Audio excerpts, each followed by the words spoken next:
No. Welcome back to the Ultimate Homeschool Community Podcast. I'm your host, Tiffany Hernandez. Today we have Hope Grove, and that's Heather. And she is a microschool founder. She has a wonderful school opportunity that she created for girls. And she's going to share with us a little bit about how she incorporates the social emotional learning, healthy habits, all these wonderful things. Also, how she's helping microschool founders, because let's be real, we all need some help around here. So I can't wait to get into this conversation. Welcome, Heather. How are you doing? Good. Thank you, Tiffany. It's a pleasure to be here. Absolutely. Awesome. So, can you share with our audience just a little bit about your background, how you got into this, why you're doing it in the first place? Because we know how much work it takes to get into this industry, and it is a lot. So, can you share a little bit about how you got all of everything going? Because you got a lot going on. Yeah, thank you. So I started Hope Grove in my garage 6 years ago, back when COVID hit and everyone was doing the learning pods. I hired a teacher, split the cost with three friends, and was like, wow, this is amazing. Our kids were loving it, and more kids wanted to join. I moved it to a church, like a lot of founders do, and they had an admin building that was empty. My program was still secular, and we focused heavily on social emotional learning. It was called Hope Grove Microschool, and it was the first in our area. I was in the Tampa Bay area, like Clearwater, near there, and microschooling was very like foreign and new to everyone. So families were just like, "What is this?" And we love it, but we don't understand it. And so I spent, the next year educating my community on the one room schoolhouse and bringing back that community vibe to home education, where a lot of us wish we could home educate, but I was a busy entrepreneur, and a lot of the families I attracted were as well. And we still needed that childcare piece of home education, where we couldn't be the only ones educating our children. So Hope Grove kind of solved that, where we were open full time Monday through Friday. I did 10 to 4, and I had families that had come from my garage, and then I had new families that were added on just through word of mouth. I wasn't really advertising. I still saw it as a childcare solution for my family. And then I started to see the big picture like by year 2, and was like, wow, I think this is turning into a legit, like, long-term business and lifestyle. And I never thought I was a homeschool mom. I was very pro public school, and I still see a lot of good there. But my child was thriving. She was 4 when I started it. And by the time she was 6, and I was contemplating, like, what are we going to do here long term? And I was like, this is where she's so happy. Like, we have 15 kids, we had 2 teachers. We grew from 4 kids in a garage to 2 classrooms on Main Street in downtown at a church. And I kept it going for about 4 years total. And then it just became super overwhelming to run by yourself. I got overwhelmed and stressed out, and there was multiple things going on between like staffing and the church wanting to sell the building, which a lot of founders run into as well. Yes. I was in a prime real estate area, so the building was worth about 2.5 to 3 million, and I was like, I can't find a partner in time for this. And I called every building in the county to try and find a place to move, and I could not find a good location to move. There's a lot of competing compliance and zoning and fire code issues you got to have in mind when you're moving. And I have a real estate background. I'm a broker, so I knew some of that. And so I decided to close, and I moved out to the country, and I live up in the Brooksville area now. And I run a little homeschool pod part-time, just 2 days a week. And it's just for girls, and it's focused exclusively on empowerment, self-awareness, social emotional learning, friendship skills, and very child-led, project-based, arts and crafts heavy. Lots of outdoor time. I have about an acre lot, and they are spending most of their days playing on my front porch or in my backyard with our little 10-pound Chewini. She's our school mascot. And the girls are ages like five, 5 to 12-year-old girls. And there's like, it's a maxed out at 8 total, but we have 6 right now. So I have room for 2 more. But they're just coming for the mornings, like 9 to 12, 2 days a week. And then on Fridays, we meet up for a co-op. That's all ages and gender inclusive. We meet up at a park, and it's the perfect like balance for me at this stage of my life. So yeah, that's where I was at and where I'm at now. I love it. I'm glad you're sharing, the rise and the fall and then like the rejuvenation, right? Because I feel like Yeah. we put so much pressure on ourselves, especially as educators and moms, and, wanting things to go just so smoothly. And when they don't go smoothly, we think that we're the ones that failed, except that's not really the case. Sometimes it's just the reiteration. It's okay, we've grown. And then there's all these outside circumstances that impact what we're doing, like the fire code. Like, there's no buildings available. So what do we do? How do we still keep this going? Or do we really like closure? I don't think should be seen as failure. So I don't know if we can talk a little bit about mindset for Yeah. just a second, especially since being a founder, being in real estate, being in the thick of things and seeing everything, that Yeah. seems to be like a big piece that has to shift when coming out of the classroom, especially for these teachers that are coming out of the classroom, starting to homeschool their kids, starting their own programs. It's a lot. It's overwhelming, like you said, and staffing can be a challenge. Sometimes you're on your own, and it's very challenging to have the right mindset going into this, knowing like there's a 50% chance that this is all going to fail and I'm going to have to go do something else. It's like the stakes are so high. How do we build a mindset around focusing on growth and like seeing the positives even when the situation looks really dire? So yes, I totally relate to all of that. So mindset has been something that I have been building for the last 6 years, like very focused with, and I worked with a life coach actually for like 2021. So I started in 2020, and then 2021, I was super depressed and I was going through a divorce. Oh, And I needed somebody. So I mm. invested in a business centered life coach. And I went to her for like, what am I going to do now that I'm getting divorced? Because I built my whole life with my ex-husband and our businesses, and I was letting all of those go. I had hotels, flower shops, property portfolios of properties that we've managed and flipped and built. And I had a reputation in the community as like the hotel owner and operator on Main Street. And I was giving up all of that and starting new. And it was like, I have this little school in my garage, but I don't really look at it as a business. It's more of a childcare thing, I thought. And I was like, what can I do? And my life coach was like, I want you to dream really big. And I think you can do so much more than what you've said in your mind. And because I was like, I'm going to open a real estate brokerage for women and teach them how to invest and help end generational like poverty, and help like increase generational wealth for women, because women are very scared to take that leap financially of investing, Oh yeah. especially investing in themselves, and building businesses is another whole other thing. But I just wanted to teach women how to invest in houses. And my life coach was like, that's cute, but I think you can do better and bigger. And I was like, this felt so big already. To run your own brokerage is huge. Like, I'm a broker, I know all the costs. And I was like, are you sure? But just her planting that seed in my head opened my mind immediately. And I was just like, I need space for this school. Let me ask the church if they have space. Cause I know that it has like, they have got this giant empty building on Main Street. Maybe they can give me a classroom. And I reached out to them and they're like, sure, here's 3 classrooms and 10,000 or 2,000 square feet in our 10,000 square foot building on Main Street for very cheap. And I was like, whoa, I got way more room than I needed for 4 little kids and 1 teacher. What can I build? And they're like, PS, it needs to be a nonprofit if you're going to rent from us. And I was like, oh, I guess I'm going to build a nonprofit then. So then I got my mind going like, what does the community need? We need connection. So we don't have a co-work space up here. Let's turn it into co-working with this childcare piece. And it was like free co-working for the community. And childcare was going to be like mixed in with my little pod of 4 kids. I was like, we'll have our 4 kids there. Parents can come drop off their kids and be part of our pod while they remote work. And that's what it'll be. I didn't imagine it being like a full K-6 micro school or anything. I thought it was just going to be like a homeschool pod that existed in addition to childcare.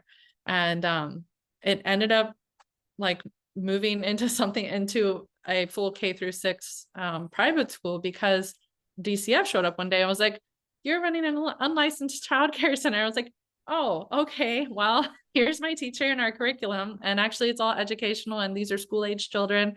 And they're like, okay, well, you need to get registered as a private school then to be exempt. And I was like, okay, I'll do that. Like, I just said, okay, and kept moving forward. I didn't have any like stuck mindset about what my business should look like, because it was literally forming as I was going along. It was like I'd reach a speed bump, I'd adjust. Like the church said it needed to be a 501c3. Okay, I'm going to file a 501c3. That took 9 months to get approved. I wasn't sure it was going to get approved. But once you file, you can act as if you have 2 years to act as if it's been approved. So I signed a 3-year lease. I took a leap of faith and was like, okay, we're doing this. I have a nonprofit now. I have a community center now. And I started to work with the city. I built partnerships with the county, with NAMI. And I was like, we're going to do free co-working by day and peer-led mental health support groups in the evenings. Started promoting those. And it was just like, it just kept evolving into new things. It's my daughter in the background. She's building a fort and a new invention for her dog. So that's what I love about this like lifestyle. It's so like child-centered. And so I did that for a little while, but my school started to grow once it got that private school status. Then Step Up came into play, and people were like, oh, we can be like, you can be a Step Up approved school. And I was like, okay, what does that mean? Whole new list of hoops I needed to jump through. Step Up is our ESA program in Florida. So school choice scholarships. Suddenly families were like, wow, this is affordable. I can send my kid not just 2 or 3 days a week, but 5 days a week now because we have the scholarships. Whereas like these families were supplementing with like grandma and grandpa on the days where they couldn't come to us, because it was like, my school wasn't super expensive. It was about $600 to $800 a month, for $800 for full-time and $600 for part-time. So it was pretty like on par with the local community for a small program, but like private schools in our area average around $1,200 a month. So I was really big on keeping things equitable, inclusive, and like attainable for like, I wanted to reduce barriers to entry. So I was like, let's get on the scholarships. So I went in there and got approved to become a Step Up program, and then the school grew. So then I cut back on the community center side and expanded the school. The fire code ended up getting triggered then. So there's so many things that come up. Fire code didn't shut me down. I actually found an exemption there, whereas like if you're under 1,000 square feet, this is a nationwide code by the way, guys. If you are operating under 1,000 square feet, you are exempt from those sprinklers. But I didn't know that at the time. So mindset is just stay flexible, stay open, say yes, and then you'll find a way. Like you will find a way forward. And if you're totally burnt out and you become a martyr to your business like I did, then it's okay to close down, start over, and try something else. Like try a different type of program. It doesn't have to be full-time. It doesn't have to be renting a building with a lot of overhead. I had an extreme amount of overhead by the end because I hired 2 teachers and an assistant teacher. And I was looking at franchising in the future. Like there was big dreams and big goals, but I feel so much more regulated now in my new way of running this program, super part-time, as just like complementary to our life and not being my whole life, and it not being my whole identity. I think that a lot of women tie up their whole self with their business.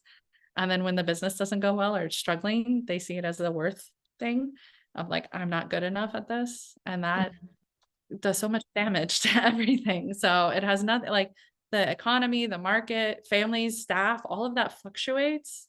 And you got to just kind of go with the flow and problem solve and be as proactive as you can. But a lot of it is reactive. Like you can't always plan for the things that are going to come up in such a tiny business. And we are so susceptible to closing because we are so small. So like minor market changes really do shake up our businesses and have big effects. And then so many of these founders are coming from never having owned a business. So Right. like that's even harder, like, right? Like you have to invest in some education or join a cohort, ask for a consultant, get a business coach, go to the SBA and learn. SBA has a lot of, Small Business Association has a lot of free education. Chamber of Commerce's give a lot of free education around how to run your own business and how to market your business. Right. Yeah. So. Yeah, I'm so glad. Thank you so much for sharing. Okay, so several questions and like comments came up in my head around all of that. because like you said, you had to kind of go with the flow and you shifted as it grew and dealt with the issues that arise. Fire code and code safety law, those are all different depending on, what state and city you're in. So it's not like there's this, oh, well, if I Mhm. have this and this and this, then I'm good. It's like, no, you've got to Yeah. check. You have to do your due diligence and check with your specific jurisdiction to know, what it is. I'm glad to hear about the fire code though. That's across the board. So under 1,000 square feet, I mean, that's great because the sprinkler system, I had a Yeah. client out in Texas, they had to close down or move because for them to get Yeah. a sprinkler head system, it's System. thousands, Yeah. tens of thousands of dollars. It's not cheap. Tens of thousands. Yeah. Yeah. Mine was going to be around $80,000 to have to, because you have to put it in the entire building, not just the space you're occupying. Right. Like, so it's, Right. yeah, very preventable, preventative to a lot of founders. So Yes. yeah, Yes. Which is why, we keep things small. So you grew to how many students? What by the time you grew, like what was your overall growth to? just 15 students Okay. and two teachers and an assistant teacher. So at that time, I didn't feel confident in my own abilities to be a teacher. And that was my own mindset thing to work on, because a lot of these founders are coming from the teaching background with no business, but I was coming with a ton of business expertise and no teaching background. Teach. Right. I'd gone to school to become a teacher, but I hadn't become a teacher, and I'd substitute taught and I'd volunteered and I'd seen what I liked and what I didn't like, but I didn't feel confident in calling myself a teacher or even a guide. And I hadn't really heard about guides yet. So like Yes. that hadn't even really, like, I fully understand child-led learning, nature-based learning, project-based learning. Like I had to learn all of that on the go. And those are the types of things I taught myself. I learned from families. I learned from watching kids. I learned from my teachers. And but that created a heavy overhead for someone that is running a small business. So had I Yes. not done that, those are like hindsight things. Like now doing it again, I'm the guide for my program. And Yes. I know my numbers, like where I want to cap them. What's a good ratio for me? What works best for children and at the varying age levels that they're at. Like as you get older, you can go a little bit bigger, but when they're younger, you should stay in the smaller ratios. So I've kind of developed like where I like programs to look like, what I like them to look like size wise and curriculum wise, and um, attunement to children wise. Like I really like prioritizing how Per- children, right. The yeah, feel seen personalization. and heard. Mm-hmm. Yeah, over the academics. Like I used to think that 100%. the curriculum mattered so much. And it's really like the ability for the guide and the adult in the space to attune to the child and meet them where they're at. Yeah. Right. And Yeah. make them feel The like they connection. belong. Yes, And I watched absolutely. that with my own daughter, because I tried other programs when we closed and we moved. I did try to put her in other micro schools that were mm, like more, they looked more robust, like they were ahead of what I had built. Like they had more teachers, more students, more money. And one of the programs I put her in had 80 students and 12 teachers. So they had like a 1 to 10 ratio. The extra two teachers were like an assistant and a guidance counselor. And she hated that. It was awful for her. She's a deeply feeling child. She's a very well-regulated child most of the time and goes along with the flow and will do like whatever is asked of her. But this school was so academic focused and so structured that it was horrible for her. It was very dysregulating. There was so much pressure put on her to perform and to move quickly from task to task. And I was like, oh, this is taking all the joy out of learning for her. Yeah. And I Yeah. imagined Yeah. other children. Right. So I started to develop like, oh, this is not how microschooling should look. This is replicating public school, the same type Hmm. of harm that is happening in public school on a small scale, basically. And all those teachers were from public school. So it made sense. They hadn't deschooled their brains. They hadn't kind of got out of that very structured, results-based style learning. And it just, it wasn't the right fit for me or my family. So I pulled her out after just 2 weeks. And I was like, we're going to stick home with mom. Mom's going to figure it out. Mom's going to be a homeschool mom for a year, like a real homeschool mom. And I'm going to figure out what works best for us going forward, because we're going to build a social group. I just don't know what it's going to look like. So I Yeah. did that, and it felt really good. It was very empowering, learning how to develop curriculum and a schedule for her, and seeing like which curriculum we liked best, whether it was virtual, like online learning, private tutors, printed books. And I had so much material from running the school. Right. So I really did have like a wealth of knowledge, but it was like a lot to go through and kind of narrow down what works best for her. Right, right. Well, So and that's really, so going back to what you're talking about with the other micro school that you went to, a lot of times when you're at such a large yeah, scale like that, you cannot customize the learning enough for each individual. And so you kind of just herd them like cattle with a curriculum for every single kid, just one, yeah, because that's more cost effective. Now, we're not like shaming yeah, any micro schools that are like this, because some of them, that is what parents want, and they just need a safer yes, environment for their child, and that's perfectly acceptable, but it doesn't work for every child.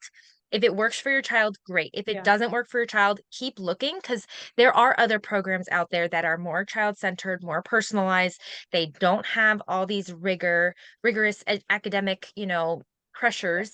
And then there's just a plethora of options that they yep, can find that yeah, can work. Like it's not one size fits all in this micro school world, which I wanted to come to next, because I feel like yes, we have our ideas. Obviously, everybody has a little bit of different take of what the micro school means to them and how it should operate.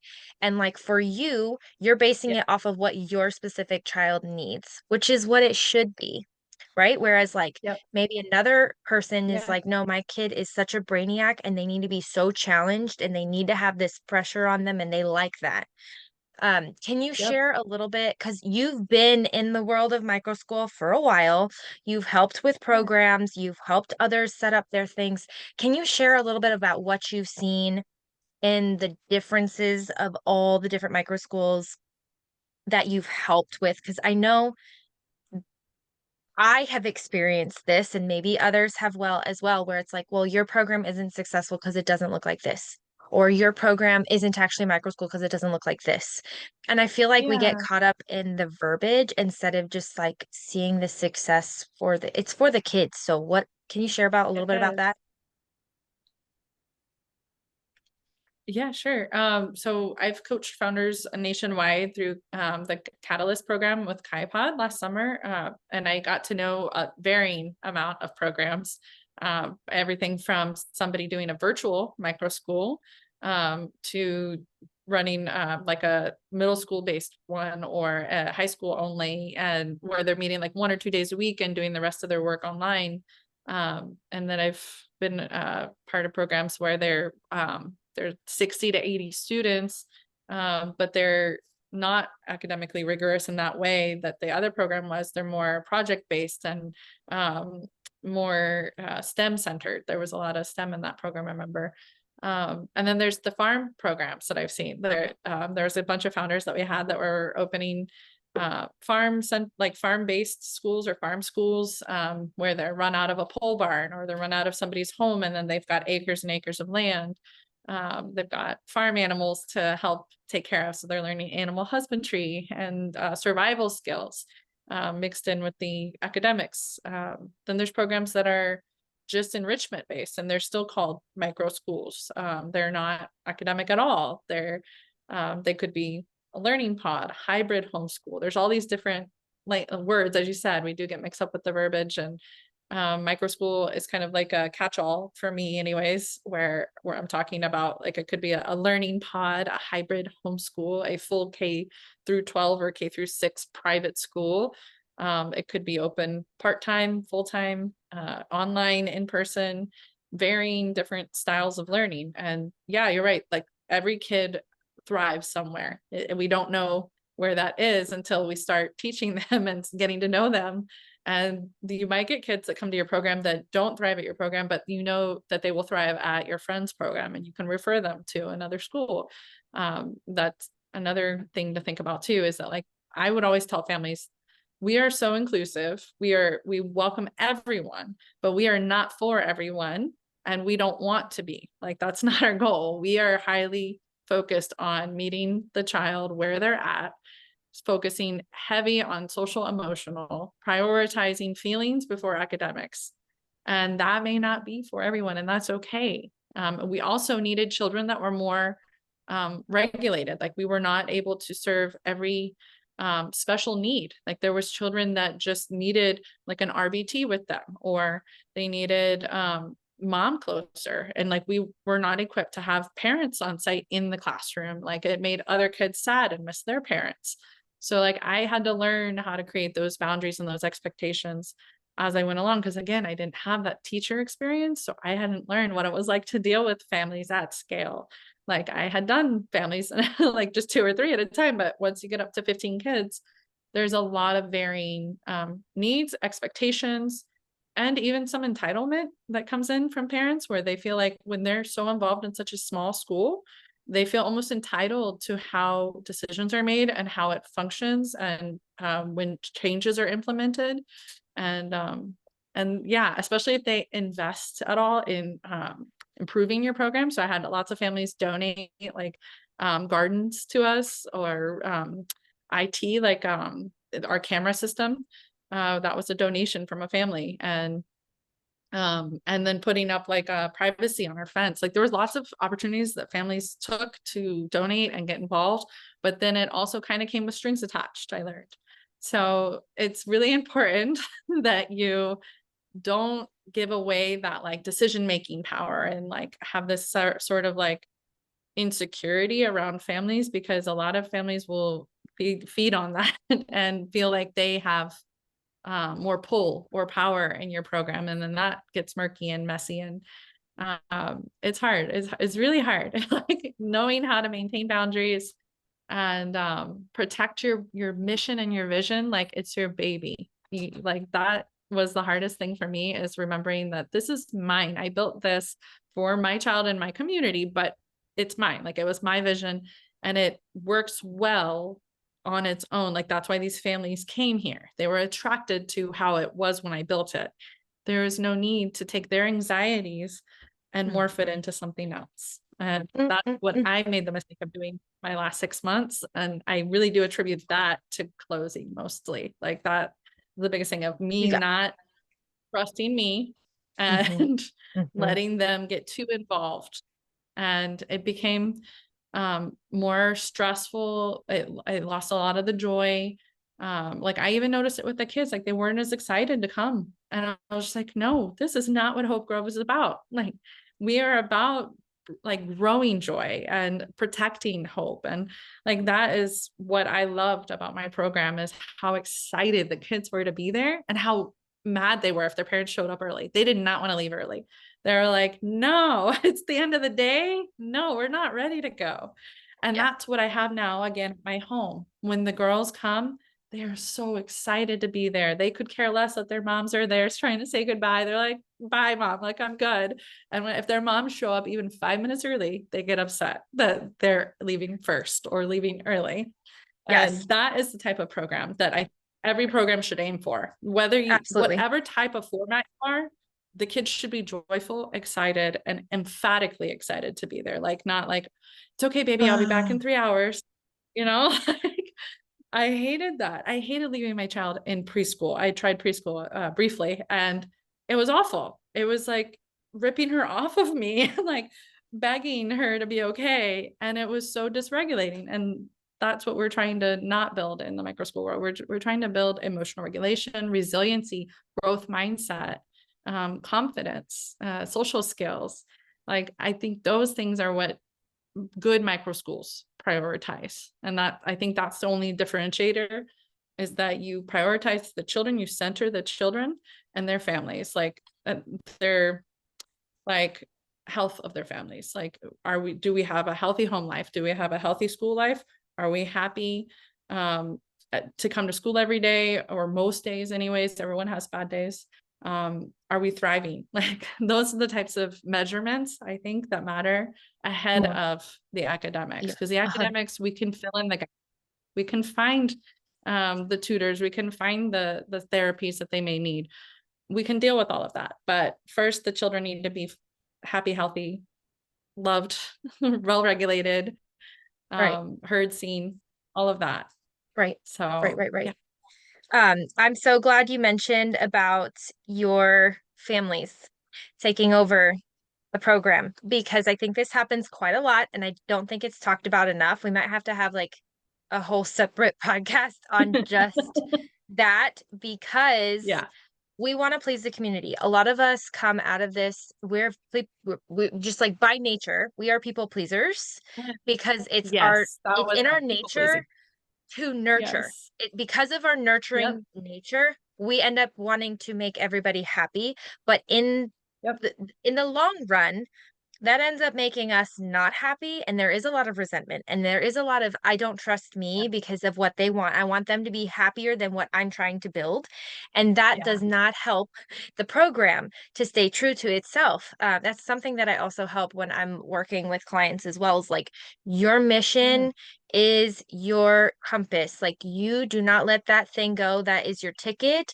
And that is why they're coming to you. Your mission, your vision, how you're building this thing is so much more important than any one person that's going to come maybe for a semester or maybe for a year. You're building long term, they're coming short term. If they don't like it, there's somewhere else for them to go. But if they're going to start dictating what you're doing, you're going to lose that compass. And then everybody, Yeah. like the whole system crumbles.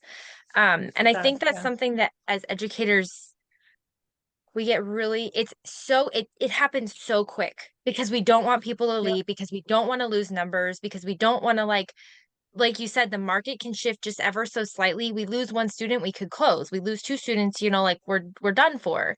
um and Yeah. staying true to that, it can be so challenging because we do need the Feels help. We scary. do want the donations. Yes. How would you maybe help an educator in this situation? Because I feel like with the strings attached, we have a lot of that. Not that Yeah. we don't want the donations because we absolutely want the parents to be involved. We want it to be a community. We want them to come in and pour into their kids and pour in to the program and impact how we're able to benefit or bless the community. But sometimes I feel like Yeah. if there's something that we could know ahead of time, like you were saying, like don't lose your compass, don't lose your mission and vision. Is there a way that you would also tell parents, or not parents really, but the teachers who become these micro school leaders how to handle that? Because I feel like sometimes that it just goes over our heads. Yeah. I think it's really important just to set like communication expectations up front. So this is how we will communicate as a school, and this is when we're available. This is how you can book an appointment with us to talk about your child's learning progress, not becoming Facebook or Instagram friends with them, the big one. They don't need to know about your personal life. And then just having clear boundaries and separation from personal and private.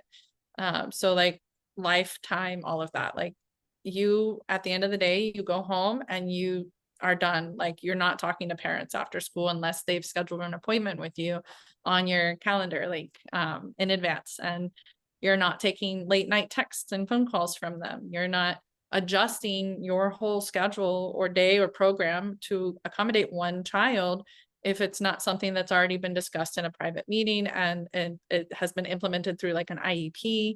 And I always say that like every student deserves an IEP in microschooling because we have the ability to do that. It doesn't need to be at the level of a public school IEP, but we should all be able to give an individualized education plan to every student. And every student deserves accommodations if we are able to accommodate that and like handle it as a small program with limited resources.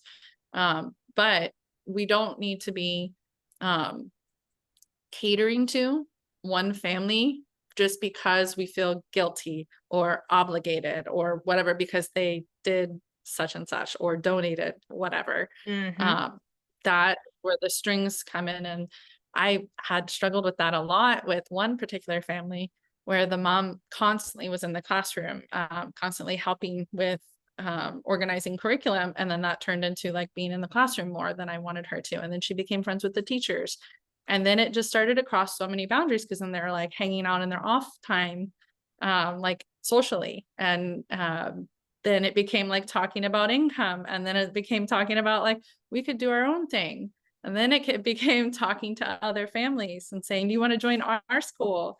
And that was really messy. Like that was really inappropriate on her part. But I had no idea any of this was happening in the background. I found out later, like after I closed. And looking back on that, like I should have had so much more strict boundaries around like parent teacher communication, parents access to me and the teachers, because I was texted at all hours. I was Facebook messaged. I was called. I was asked things constantly in and out of the classroom. I was always saying, yes, okay, let me figure out how to do that for you. And it really should have been like, does this meet the needs of our students? Is this what's best for our program? Is this going to serve our students and our teachers well? Is this going to maintain peace and cohesion in the classroom? Like I should have looked at it from that lens Mm, instead of let me people please all of these anxious yes. mothers that are stressing each other and all of us out as a result, because it spread throughout Yeah. the staff and me. And yeah, and we all know that level of stress turns into inflammation internally also. And then you end up having health issues. And that's when I started to feel like a martyr to my business, is like, I'm stressed out. I'm sick. I don't sleep. Like all of this is coming from my work life that has become incredibly stressful That didn't due need to to. my own fault, Right. but not recognizing. I didn't recognize it in the moment. But So, yeah, and yeah, and now you're aware of it, and so you can pivot because of that. I think a yeah, lot of this too comes down to as you grow, as you continue with your business and scale and do all these things, you start to become more aware, but I doubt you would have become more aware if you didn't go through that. So, and this is no, where it's like yeah, turning I the definitely had negative to into feel a it positive. first. Yes. Yeah. Yeah, like I faced my worst fear, which was closing. That was so scary. I was like, I'm destroying something that I love so much. And facing that made me so resilient, like so much stronger going forward. And I felt like I could lead others so much more confidently now too. I feel like I've always been an empowering friend. I'm like always the friend that people call when they need like a good mindset reset. But now I am fearless when it comes to boundaries, people pleasing, all of that. Like, but I had so much fear around it. And that's what a lot of founders are going to have, especially when they're brand new and they only got 3 or 4 students. And one of the families has 2 of those, 3 kids. When there's parents that come in with like 2 and 3 and 4 kids, they also have a bigger impact than a parent with 1 kid. Yeah. So those parents kind of are aware of it. And then we also project our anxiety onto them, and then they feel it and they're like, okay, they're going to give me what I want, what I need. Hmm. And parents are just advocating for their kids, which is totally understandable as a mom. Like, I'm going to push all the boundaries I can for my kid. I'm going to try to get all the accommodations I can as a parent. So like, I see it on their side too. Why? But for the health of your business and your program and your mental health, you have to maintain those strong boundaries, even if you empathize with why they're asking, even if you Right. understand where they're coming Hmm. from, you still Hmm. need to do what's best for your business Right. first. Right. And your business is an extension like of you sometimes. Like that's your mental health. Like that's your home life too. Yes. So I'm glad you mentioned about the large families because we also have large families in our program, and there are more rules yeah, bent like for the larger families because you want to accommodate them. They are paying more into the program, so then you want to have, more leeway for them to yeah. be able to make it accessible because we don't want to not have kids be able to come because of cost or because of, Oh yeah, financial struggle or whatever. So we do accommodate a lot more for larger families because they have more that they're having to pay for, but it does come down to a part where yeah, it's like, okay, I can go, you got to know your numbers like you said, and I can only do this much. After that, like yeah, give them ideas on how, fundraising or going and getting like step up scholarships or something along those lines where yeah, they can get the additional resources to bring it to you if they really yeah. care about your program, if they really want their kids there. Otherwise, there will be other children that will fill that spot. There That's will just be. Right. And I That's think the that's other the thing. fear. Yeah, like there's such a need. There's so much demand and so little supply of quality programs that parents want to send their kids to anywhere in the whole US and really world. Like this is going to be a worldwide change in education. This is not just a US based thing. And there is such a need and so little supply that I almost laugh every time a founder's like, what if I don't get enough families? I'm like, you're going to literally just tell the world about yourself, be alive and open and be like active in your business, like be Yeah. so excited about it that you can stop talking about it at the grocery store, on your Facebook, Mhm. on your Instagram, to your family. Your own family is going to send you kids, like they're going to want to send their kid to you. I have family up in Michigan and Washington State, and they're like, if I lived closer, I would send my babies there. Like everybody wants this type of program for their kid, and it is a luxury for some families, It is. depending on the state that they live in, the income level, because some, like we've got 21 states of school choice right now. So the other states that don't have school choice, it's incredibly hard to afford. And even with founders pricing their programs way under what they should, a lot of founders do that too, price way too low, and then they wonder why they struggle to get And there to stay open. Not mhm. yeah, There's a lot of and resentment then there they're too. not paying. Yes, there is. So you have to price yourself fairly, but you also need to do your overhead and see like, what do I need to survive? Like, what do I need to pay my bills? Because a lot of people are replacing an income that they used to have a steady paycheck from and health Right. benefits from. And now So you don't you have need to that. plan. Right. Something to Right. rush into. But yeah, when families come to you and they ask for discounts, which they almost always do, there are creative ways that you can do that. You don't have to, say yes to every discount. And Mhm. you can also direct them towards other scholarships. Like the school choice scholarships aren't the only ones out there, which I recently discovered because I am now helping and working with a company nationwide looking at like scholarships and funding for different states. And so like there's scholarships that are available for families that want to put their kids in private school or homeschool them or private tutor get private tutors for them.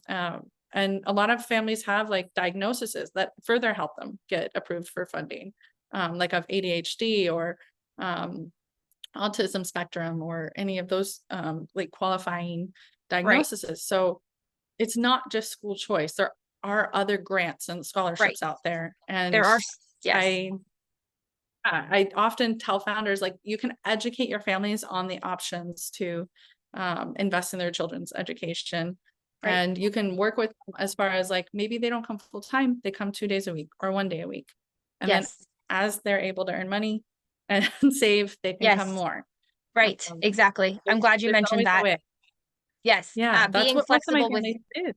how much they Yeah, come. Yes. Yes. We yeah, had a large family, 7 kids, and they're like, we can't do the whole program." I'm like, "Okay, well, how about we yeah, keep the cost and then you just come every other time instead, and you just come half the time because they were really busy anyways." And it ended up not yeah, working out, but it's still like and it's like, "Oh, well, that might be doable because we're really busy and we can't really come every week anyways, but we could come every other week." So they're still getting the exactly. benefit of the program. They're paying less, they're paying half because they're only coming half the time. Yep, So there is ways to be flexible and you don't have to bend yep, over backwards for everybody. You need to know your numbers and you need to be like you yourself for your mental state need to be compensated because a lot of these founders are trying to replace incomes. And I know a lot of families that are like, yeah, I want to homeschool, but I can't unless I replace my income. yeah, And so this is yep, even really beneficial for homeschool families. Like you said, you started with 4 kids. You can run a program with 4 kids. You don't have to grow bigger than that. yeah, yeah. I mean, that's about $2,000 to $2,500 a month coming in for running a part-time program, like if you're charging $400 to $600 a student, it's a good side income or a good base income to survive at least. And then you can build on that and you can grow. But you need to build trust in your community. You need families to get to know you. The Yep. homeschool and micro school communities are very tight knit and they Mhm, talk and mhm, word spreads about good programs very easily. So I never marketed my program. I was mhm. open 4 years and it was always word of mouth how families came to me. I had a wait list my last year of 6 students waiting to get in. And I was like, oh my God, like there's a wait list. Children are excited to come to my program. I'm having to tell them no from word of mouth. Like that's so neat. And that's how most of the programs function until they get to a certain size and then they do start marketing. But a lot of our community is so tight knit that it's just like, I heard about you from so-and-so's mom, and like, I would love to check it out. And I get messages still to this day for my program, like on LinkedIn, on Facebook, on email, still like, I can't find your phone number. I don't know where you guys are, but I think you're in Dunedin and like, I want to find you. And I'm like, sorry, we're closed. I moved. But I still have families trying to get into my school after it's been 2 years since I closed. And that's so cool. Like, it speaks to the reputation and the Of the program. word of mouth getting. Yeah, of just also like quality programs. There's so few and far between in every area. Like, I'm in a pretty densely populated area in the Tampa Bay area. And there's probably 15 programs total, but like in my county, there was like 2 or 3. And it was the most densely populated county, Pinellas. And then I Yes. moved to Hernando, and in Hernando, it's super rural. There's Yep. like probably 20 programs there now, and at least 10 of them Wow. have popped up in the last 2 years since I've Wow. been up there. It's crazy, but there's still not enough. Every day, there's people joining a Facebook group that I built that is for micro school, homeschool, home pod groups or whatever for the whole like Quad County area. And that's another tip, by the way, founders, you should be building Facebook groups for your county area, like your Yep. county, and That's then how any we county grew. that touch, because families will drive up to an hour at least, like maybe Yes, more they for will. some, for a good program. They are Yes. so ready to put their kids somewhere where their kids feel safe and thrive, so that they can also be thrive as well. Like, parents need time to work or cater to other children or even just focus on themselves. So parents are desperate for good quality programs that they can put their Yes. kids in part-time quickly. Yes. And yeah, Enrichment start those is kids. big. Yes. It Yes. really is. And that's how mine runs now, basically, Is is the enrichment. enrichment. Right. Okay. Yeah. So, and we're running out of time, but I know we could talk like so long about this. So we'll definitely have, you're coming back on again because we've got more to share. But I really wanted to, before we get off of here, can you share a little bit about your app that you built for founders? Because Yes. that is Yes. huge. So I'm so excited. Yeah. I was consulting a lot the last couple of years, and then I started to see this need after doing KaiPod and then individual consulting for empowering founders with all the tools they need in one spot where they can be like, what's my compliance? What's the ESAs for my states? What are my insurance requirements? So I built an app called Microschool in a Box. Because I'm just one person. I can't consult for everybody. KaiPod can't consult for everybody. Like, we all need more support in this world of like being able to open more schools more independently. And founders are very like ambitious and scrappy, and we will find a way to find the answer. But it's so incredibly hard to find the answers for most of us in Yes. one place. Like, there's no one place where you have all of the compliance and all of the ESA information in one place. So I built an app that has everything in one place, including also school management systems, business setup systems. So you've got your financial modeling on there. You've got your like how to file an EIN and an LLC and what those things mean. Everything is linked to the proper websites, and it is able to be adjusted by which state you're in. So you log in, you pick, I'm a newbie founder in Florida, and it walks you along the process. It has a checklist that you can like mark off, which feels really good for ADHD. And then you've got tabs on the left that are limited for new founders because I don't want to overwhelm them. And then as they change to their stage of like launched or open and running, more tabs appear based on like what stage they would be at. So the school management pops up for the founders that are already open, and they can adjust as they get in there. And there's a compliance navigator in there as well that kind of walks them through like the zoning, the health code, the DCF laws, and all of that. And it's connected to their state and their counties. So it will get more individualized and more robust. Right now it's in beta testing, and I have a couple founders I've shared it with to like check it out and see how it can be improved. So I would share it with you after this call, and Yes, absolutely. I look forward to it growing. I did just submit it to the Camelback Fellowship, so we will see how that goes. If I get chosen, or I'll just keep applying. And then I'm working with the developer. I've already developed the app, but I need to get it on a more robust platform so that it can manage the privacy of like student information and billing and all of that. And the goal is to keep it free for the compliance and navigation, ESAs, insurance, and business setup part. And then it will go to a membership fee-based pricing for the more robust stuff for like when you're open and you want to use it for school management. And there's even like marketing tools on there, like a social media calendar, all of the things that you need. So One it and will done. be, yeah, it'll take out the human element of needing, you know, a person to consult with every week. It'll empower founders. It also is meant for rural founders with limited internet access. So it will work offline for Yay. the people body internet. So I think that that's really neat. And yeah, I'm just really excited to get it public and Going. out there, but it'll be released in probably 6 months to a year. So yeah, That's thank exciting. you. Absolutely. Okay, Yeah. so if they want to find you, if they have any other questions about anything, I know you're not doing like heavily any consulting at this moment, but if they wanted to ask any more questions about Hope Grove and how you have it set up, if they want to model maybe some of their programs after you, what would be the best place? Where to find you? Where is the best place to find you? So I have a Facebook page called Hope Grove Educational Services. And that kind of encompasses like my little girls group, my co-op, and any sort of like outreach with the community. If anybody wants to message me, they can find me there on Facebook.